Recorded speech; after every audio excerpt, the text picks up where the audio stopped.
కదా, ఇక్కడ దగ్గరలో ఉన్నది ఇదొక్కటే కదా, అందుకే వెతుక్కుంటూ వచ్చాను. మంచి పని చేసావు నాన్న. నువ్వు కూడా ఇక్కడే ఉంటే అందరికీ మంచి జరుగుతుంది. అందరం సంతోషంగా ఉండొచ్చు.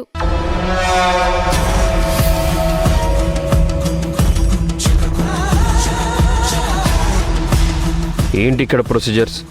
ఏం చేయాలి, ఎలా చేయాలి? ధ్యానం చేయాలి. ఎంత టైం చేస్తే అంత మంచి జరుగుతుంది. అలాగే శివగామి, నేను కూడా మీతో కలిసి ధ్యానం చేస్తాను. రా.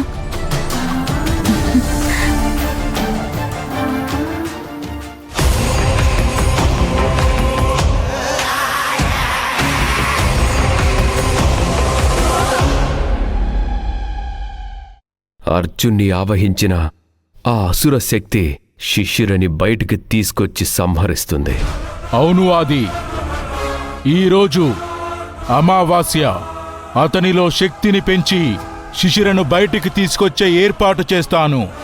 అర్జున్ ద్వారా శిశిరని చంపేస్తే స్వామి కార్యం స్వకార్యం రెండూ అవుతాయి.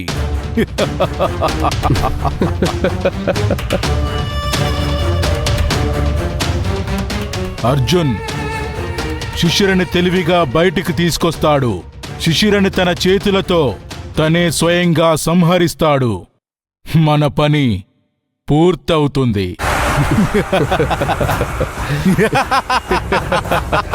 గురుజీ, వినడానికి ఎంత వినసొంపుగా ఉంది.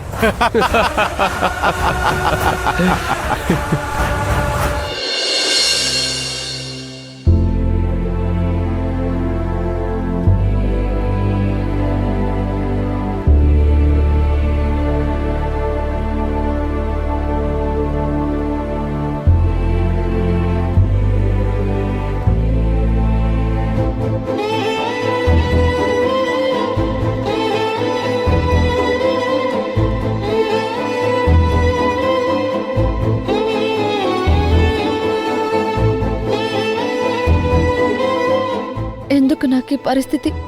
ఎందుకు నేను నాది కాని చోట వచ్చి కూర్చున్నాను? జీవిత తత్వం బోధపడట్లేదు.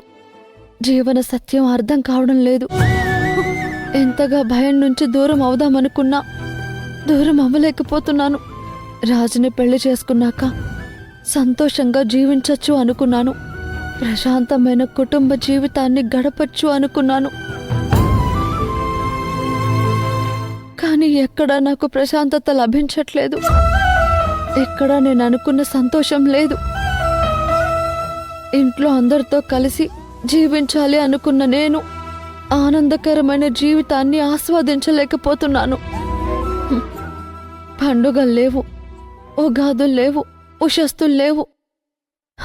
అన్నింటికి మించి ఆప్యాయత లేదు.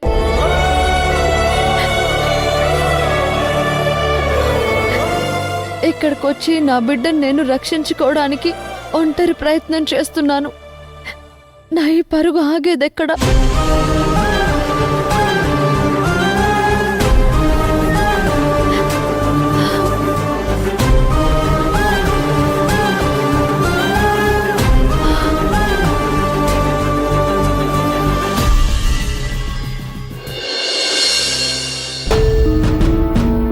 ఏమైంది భవానీ, ఎందుకు అలా ఉన్నావు?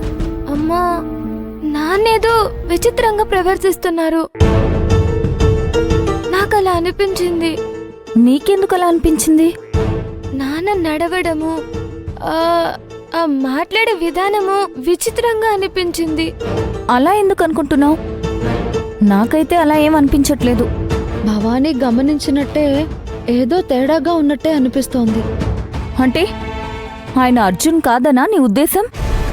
నా ఉద్దేశం అది కాదక్క. వింతగా అనిపించి చెప్తున్నానంతే. అమ్మా, చెప్పండి యోగీజీ. మీరీరోజు తెల్లవారే వరకు లోపలే ఉండండి, బయటికి రావద్దు. ఎందుకు గురూజీ? ఇక్కడ ఏదో దుష్టశక్తి ఆవహించింది. మీ శక్తిని మీరు బలంగా ఉంచుకోండి. అందుకే గర్భగుడిలోనే ఉండండి. అలాగే గురూజీ.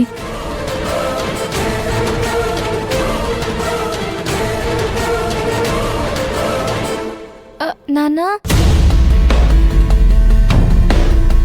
మేము గుడిలో ధ్యానం చేస్తున్నాము, నువ్వు కూడా రా నాన్నా. నేను ఇక్కడే చేస్తాను, మీరు లోపలికి వెళ్ళండి. ఏదైనా అవసరం అనిపిస్తే నా దగ్గరికి రండి.